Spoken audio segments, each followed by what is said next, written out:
함께 읽으실 하나님의 말씀은 고린도 전서 12장 12절에서 27절입니다. 몸은 하나인데 많은 지체가 있고 몸에 지체가 많으나 한 몸인과 같이 그리스도도 그러하니라. 우리가 유대인이나 헬라인이나 종이나 자유인이나 다 한 성령으로 세례를 받아 한 몸이 되었고 또 다 한 성령을 마시게 하셨느니라. 몸은 한 지체뿐만 아니요 여럿이니 만일 발이 이르되 나는 손이 아니니 몸에 붙지 아니하였다 할지라도 이로써 몸에 붙지 아니한 것이 아니요 또 귀가 이르되 나는 눈이 아니니 몸에 붙지 아니하였다 할지라도 이로써 몸에 붙지 아니한 것이 아니니 만일 온 몸이 눈이면 듣는 곳은 어디며 온 몸이 듣는 곳이면 냄새 맡는 곳은 어디냐. 그러나 이제 하나님이 그 원하시는 대로 지체를 각각 몸에 두셨으니 만일 다 한 지체뿐이면 몸은 어디냐. 이제 지체는 많으나 몸은 하나라. 눈이 손더러 내가 너를 쓸 데가 없다 하거나 또한 머리가 발더러 내가 너를 쓸 데가 없다 하지 못하리라. 그뿐 아니라 더 약하게 보이는 몸의 지체가 도리어 요긴하고 우리가 몸에 덜 귀히 여기는 그것들을 더욱 귀한 것들로 입혀주며 우리의 아름답지 못한 지체는 더욱 아름다운 것을 얻느니라. 그런즉 우리의 아름다운 지체는 그럴 필요가 없느니라. 오직 하나님이 몸을 고르게 하여 부족한 지체에게 귀중함을 더하사 몸 가운데서 분쟁이 없고 오직 여러 지체가 서로 같이 돌보게 하셨느니라. 만일 한 지체가 고통을 받으면 모든 지체가 함께 고통을 받고 한 지체가 영광을 얻으면 모든 지체가 함께 즐거워하느니라. 너희는 그리스도의 몸이요 지체의 각 부분이라. 아멘. 탈무드에 공로자라는 제목으로 실린 한 에피소드를 소개해드리고자 합니다. 어떤 왕이 병이 들었는데 그 병을 고칠 수가 없었습니다. 그런데 한 유명한 의사가 이 병은 암사자의 젖을 먹으면 나을 수 있다라고 이야기를 했습니다. 문제는 이 암사자의 젖을 어떻게 가져오느냐 그것이었습니다. 자신의 생명에 걸린 문제이기에 아무도 선뜻 나설 수가 없었지만 한 젊은 남자가 암사자의 동굴 앞에서 매일매일 새끼 사자를 돌봐주고 또 먹을 것을 주면서 암사자와 친해지게 되었습니다. 그리고 어느 정도 친해지게 되자 암사자의 젖을 약간 얻을 수가 있었지요. 이 젊은 청년은 기뻐서 그 암사자의 젖을 가지고 왕에게로 돌아오고 있었습니다. 돌아가는 길에 남자가 한 꿈을 꾸었습니다. 그 꿈 속에서 몸의 각 부분들이 누가 가장 중요한가를 놓고 다투기 시작했습니다. 다리는 자기가 없었더라면 암사자가 있는 동굴에 올 수 없었을 것이라고 말했습니다. 눈은 자신이 보지 못했더라면 암사자의 동굴에 찾아가서 젖을 짤 수 없었을 거라고 이야기했죠. 심장은 자기가 없었더라면 여기까지 올 힘이 없었을 것이라고 말했습니다. 서로 각자가 내가 잘났다, 내가 더 중요하다라고 주장하기 시작했습니다. 그런데 갑자기 혀가 만일 말을 할 수 없었더라면 너희들은 아무도 쓸모가 없었을 것이다 라고 이야기를 했습니다. 그러자 몸의 각 부분들이 일제히 소리쳤다고 합니다. 뼈도 없고 전혀 값어치도 없는 하찮은 주제에 어찌 건방진 말을 하지 마라 라고 소리를 쳤다라고 합니다. 어느덧 왕궁에 도착했을 때 혀는 누가 가장 중요한가 내가 너희에게 알려주고야 말겠다 라고 하면서 말했습니다. 왕이 젊은이에게 이것이 무엇이뇨 라고 물었을 때 남자의 입에서는 개의 젖입니다 라는 말이 튀어나왔습니다. 앞서 일제히 혀를 무시했던 몸의 모든 부분은 혀가 얼마나 중요한지 알고 사과를 했습니다. 그제서야 혀는 다시 아닙니다. 제가 말을 잘못했습니다. 이것은 틀림없는 암사자의 젖입니다 라고 답을 했다고 합니다. 탈무드에서는 중요한 부분일수록 자제심을 잃어버리면 어처구니 없는 일이 생기는 법이라고 설명을 하며 혀, 곧 말의 중요성을 강조하면서 이 이야기의 끝을 맺습니다. 사실 성경도 이처럼 말의 중요성을 강조할 때가 참 많습니다. 잠언 13장 3절을 보면 자기 입을 잘 지키는 사람은 생명을 보존하지만 입술을 함부로 여는 사람은 망한다 라고 기록되어 있기 때문입니다. 혀 혹은 말의 중요성을 아무리 강조해도 지나침이 없지만 저는 그에 못지않게 이 이야기 속에서 다른 몸의 부분들이 말했던 것처럼 몸의 각 부분 역시 결코 간과될 수는 없다라는 생각이 들었습니다. 몸의 각 부분들이 서로 주장했던 것처럼 발이 없었더라면 동굴에 올 수 없었을 것이고, 눈이 없었더라면 동굴을 찾을 수 없었을 것이고, 그리고 심장이 없었더라면 힘을 낼 수 없었을 것이기 때문입니다. 그뿐일까요? 탈무드에는 기록되어 있지 않지만 몸의 각 부분 모두가 사자의 젖을 얻는 이 위험천만한 과제를 얻기 위해 서로 협력했기 때문에 결국 이 젊은이가 사자의 젖을 얻을 수가 있었습니다. 결국 이 이야기는 피상적으로는 혀의 중요성을 강조하지만 결과적으로는 한 몸, 한 연합의 중요성을 보여주는 이야기입니다. 그리고 바로 오늘 우리가 읽은 본문에서도 한 몸의 연합의 중요성이 다시 한번 바울의 언어로 강조되고 있습니다. 고린도전서는 바울이 선교 여행 중에 세웠던 고린도 교회에 발생했던 여러 가지 문제에 대해서 바울의 사랑과 권면이 담긴 편지입니다. 바울은 고린도전서 1장에서부터 교회 내에서 발생하고 있는 여러 문제들, 특히나 당파, 분열의 문제에 대해서 가장 먼저 언급하며 복음 안에서의 연합, 복음 안에서의 하나 될 것을 강조한 바 있습니다. 그리고 오늘 우리가 읽은 것처럼 각각 은사에 대한 갈등이 있어서도 27절에 기록된 것처럼 여러분들은 그리스도의 몸이며 한 사람 한 사람은 그 몸의 지체입니다 라고 강조하며 그리스도 안에서의 한 몸 된 연합을 강조합니다. 그리스도 안에서 한 몸 된 지체로서의 아름다운 연합을 가진 교회가 되라고 이야기하는 것이지요. 그렇다면 그 바울의 2000년도 더 된 그 바울의 권면은 오늘날 우리 현대 교회에도 동일하게 적용될 수 있을까요? 우리 자신들을 포함하여 세상은 교회가 일반 기관과는 다른 단체라고 생각할 때가 있습니다. 교회는 예수 그리스도의 피로 세워진 교회는 예수 그리스도가 사랑을 보여주셨던 것처럼 다른 단체보다 더 사랑을 하는 단체이며 이웃에게 거짓 증거하지 말라는 십계명의 계명처럼 더 정직한 단체이며 더 높은 도덕성과 그리고 이타성을 가진 단체일 것이라고 사람들은 기대를 합니다. 그러나 여러분들도 아시겠지만 교회는 그렇게 항상 사랑이 넘치고 항상 정직하며 항상 높은 도덕성과 이타성을 실천하는 단체만은 아닐 때가 참 많습니다. 세상의 어느 단체 못지않게 교회 내에서도 분열과 갈등, 시기와 질투, 그리고 미움과 거짓을 찾기 쉬울 때가 참 많습니다. 고린도 교회는 그리스도 안에서의 한 몸 된 연합의 중요성을 알지 못했기에 서로 싸우고 다툴 수 있었다라고 생각할 수도 있습니다. 하지만 우리는 이미 바울의 편지를 통해 그리고 성경을 통해 그리스도 안에서의 한 몸 된 연합의 중요성을 잘 알고 있습니다. 그럼에도 우리가 한 몸 된 연합으로서의 교회 공동체를 이루지 못하고 살아간다면 바울이 고린도전서를 통해 전달한 연합의 메시지는 우리에게 더 무겁고 중요한 메시지로 다가옵니다. 우리에게는 그런 줄 몰랐어요. 이번 한 번만 봐주세요. 라는 변명이 통하지 않는다는 것이지요. 그렇기 때문에 우리에게는 그리스도 안에서의 한 몸 된 연합을 살아가야만 하는, 반드시 그래야만 하는 사명이 있습니다. 그렇다면 우리는 어떻게 그리스도 안에서 연합된 그 아름다운 한 몸 된 삶을 살아갈 수 있을까요? 오늘 본문을 통해 여러분들과 한 몸 된 연합을 위한 몇 가지 실천 과제들을 함께 나누고자 합니다. 그리스도 안에서의 한 몸 된 연합의 삶을 살기 위한 첫 번째 과제는 인정하라는 것입니다. 무엇을 인정해야 할까요? 바로 이미 한 몸인 것을 인정하라는 것입니다. 이민교회에는 일반 한국교회에서는 찾기 힘든 독특한 몇 가지 특징들이 있습니다. 그 중에서도 이민교회 내 전 계층을 통해 드러나는 그 특징 중에 하나는 나는 여기에 잠깐 있을 사람이다 라는 인식입니다.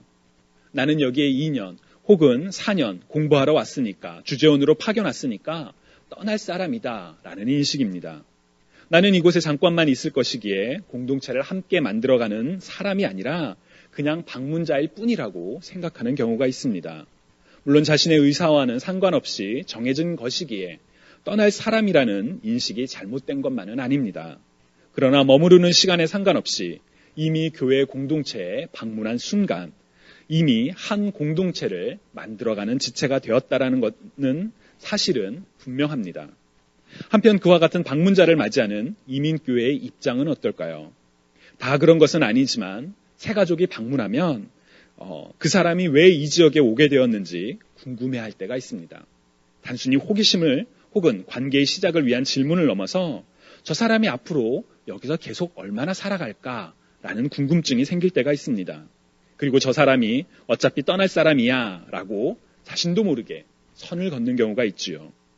사실 남겨진 사람의 입장에서는 함께 즐거운 시간을 보내며 정을 쌓았는데 보내야만 하는 입장이고 사람이 떠날 때마다 느껴지는 그 남겨진 자의 슬픔과 여운은 이루 말할 수 없기 때문에 어찌 보면 경험을 통해 자연스럽게 나오는 자기 보호 본능이라고 할 수도 있습니다. 그러나 오늘 본문에서 바울은 분명하게 이야기합니다.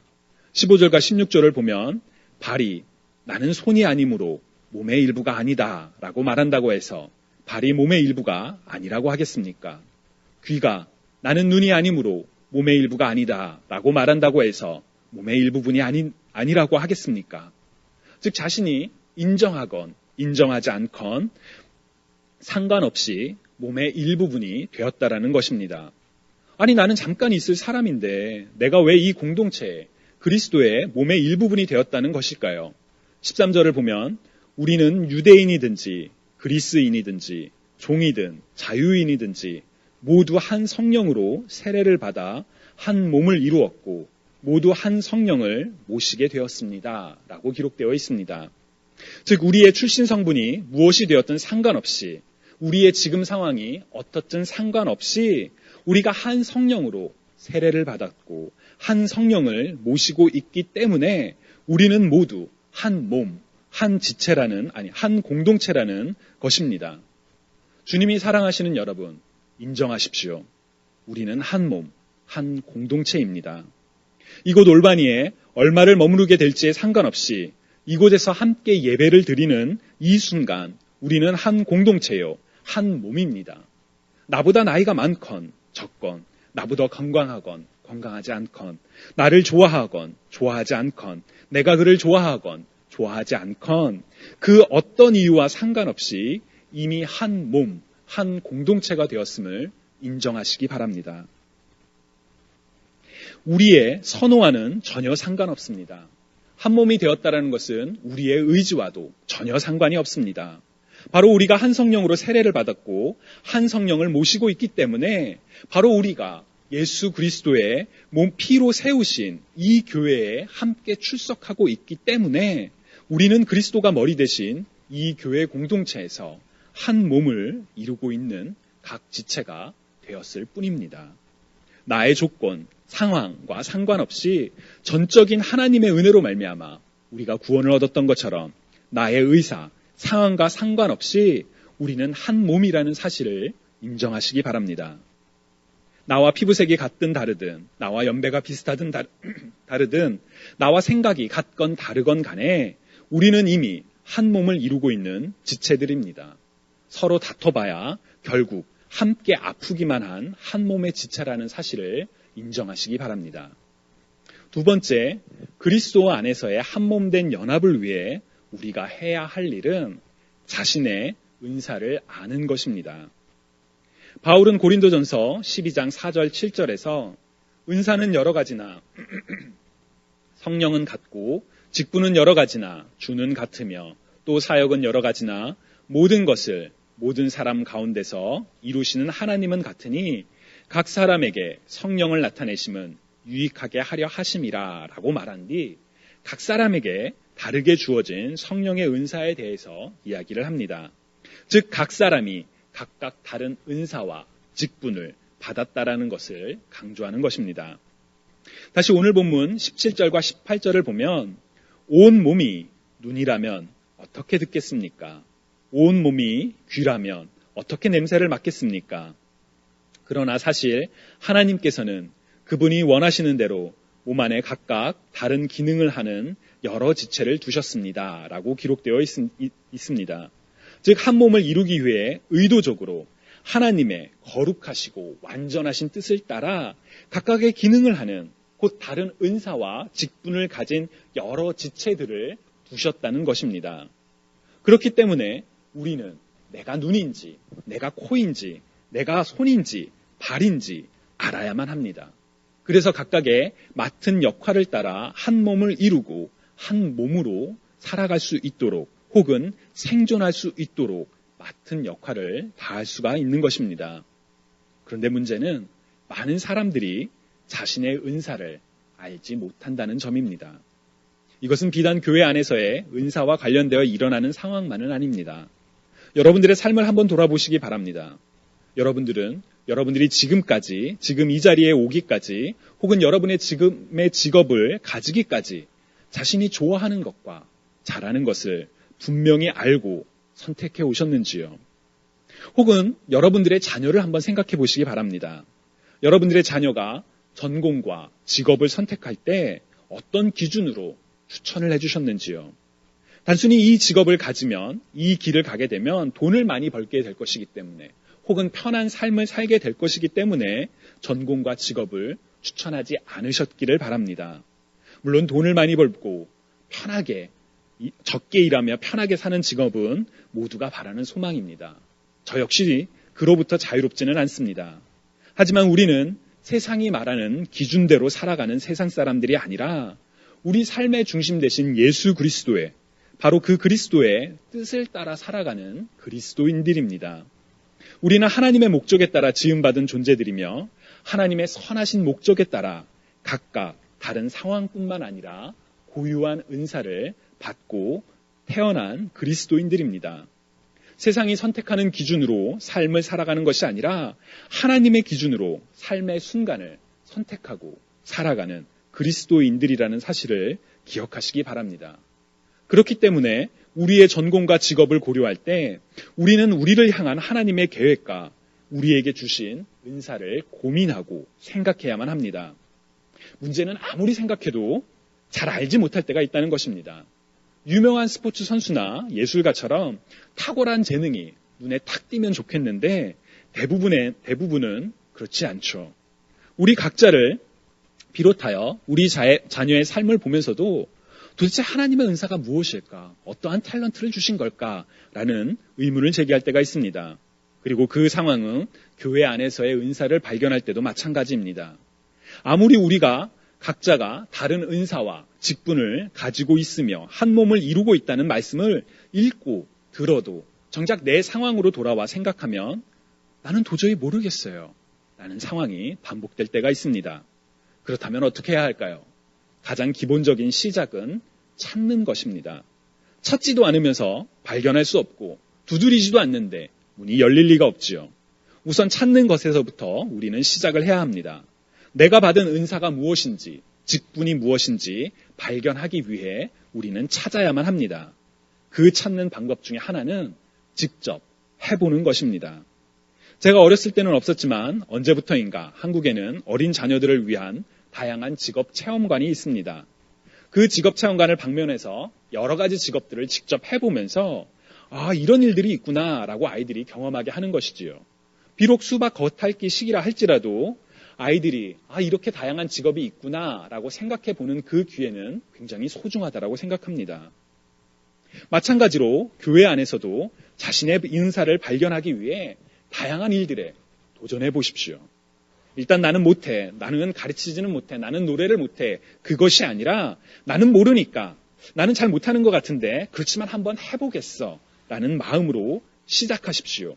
그리고 그 과정 속에서 자신의 은사를 발견하는 저와 여러분이 되시기를 주님의 이름으로 간절히 축원합니다. 그리스도 안에서 한 몸 된 연합을 이루기 위한 세 번째 과제는 존중하라는 것입니다. 21절에서 23절을 보면 눈이 손에게 너는 내게 필요 없어 라고 할 수 없으며 머리가 발에게 너는 내게 쓸데없어 라고 말할 수 없습니다. 이와는 반대로 몸에서 더 약해 보이는 부분이 오히려 요긴하며 몸에서 고귀하지 못하다라고 생각하는 지체를 우리는 더욱 고귀하게 대하고 볼품없는 부분들을 더욱 품위 있게 꾸밉니다 라고 바울은 이야기를 하고 있습니다. 교회 공동체에서 발생하는 갈등의 많은 부분은 바로 이 존중을 하지 못하는 데서 시작할 때가 있습니다. 나와는 다름을 인정하지 않고 나와 똑같이 행동할 것을 강요하거나 혹은 나의 기준으로 상대방을 판단하고 정죄하는 경우가 종종 있습니다. 아니, 왜 교회 오는데 이 옷을 이렇게 입지 않지? 라는 것에서부터 시작해서 왜 저렇게까지밖에 못하지? 이 정도는 해야 하는 거 아니야? 아니, 이 정도도 못해? 라는 이런 생각들. 마치 눈이 아닌 귀를 향해서 너는 왜 제대로 보지 못해? 라고 비판하는 것과 같습니다. 물론 우리는 아니 그래도 상식적으로 이 정도는 해야 하는 거 아닌가요? 라는 상식적인 기준을 요구할 때도 있습니다. 그러나 주님이 사랑하시는 여러분, 우리가 남을 판단하고 비판하는 그 잣대로 우리 역시 다른 누군가로부터 판단받을 수 있으며 우리가 아무리 완벽하고 잘한다 하더라도 우리는 주님 앞에 똑같은 죄인이라는 사실을 기억하시기 바랍니다. 그리고 그 상대방의 모습 그대로를 만드신 이가 바로 우리 하나님이심을 기억하시기 바랍니다. 눈이 눈의 역할을 다하지 못한다고 해서 눈을 비판하기보다는 그 눈을 향하여 긍휼의 마음을 갖고 기도하는 저와 여러분이 되셨으면 좋겠습니다. 손이 제대로 그 역할을 하지 못한다고 하여 내가 어떻게 손을 자를 것인가 생각하는 것이 아니라 그 손을 위하여 안타까운 마음으로 중보하는 저와 여러분이 되시기를 간절히 소망합니다. 앞서 말씀드렸던 탈무드의 예화처럼 몸의 그 어느 한 부분이라도 없었더라면 그 젊은이는 결코 원하는 것을 얻을 수 없었다라는 것을 기억하시기 바랍니다. 몸을 이루는 모든 지체는 다 동일하게 소중하고 또 귀합니다. 우리가 좋건 싫건 간에 우리는 이미 그리스도 안에서 한 몸으로 부름받았다는 것을 기억하시면서 몸의 한 부분이 나와 생각이 다르다고 하여 내가 그것을 어떻게 자를까, 내가 그것을 어떻게 혼내줄까 고민하시기보다는 한 몸으로서 서로 존중하며 서로 사랑하며 한 몸의 삶을 이루어가는 저와 여러분이 되시기를 간절히 소망합니다. 주님이 사랑하시는 여러분, 우리는 이미 한 몸으로 부름받았다라는 것을 인정하시기 바랍니다. 한 몸을 이룬 각 지체로서 각각의 은사를 분명히 발견하시기 바랍니다. 그리고 각 지체를 존중하고 소중히 여기는 가운데 그리스도의 한 몸으로서의 아름다운 연합을 이루는 저와 여러분이 되시기를 주님의 이름으로 간절히 축원합니다. 바울의 권면으로 오늘 설교를 마치고자 합니다. 그래서 우리 몸에 나눔이 없게 하시고 몸의 여러 지체들이 서로 돌보며 살게 하셨습니다. 몸의 한 지체가 고통을 당하면 모든 지체가 함께 고통을 당하고 몸의 한 지체가 영광을 받으면 모든 지체가 함께 기뻐합니다. 여러분들은 그리스도의 몸이며 한 사람 한 사람은 그 몸의 지체입니다. 아멘.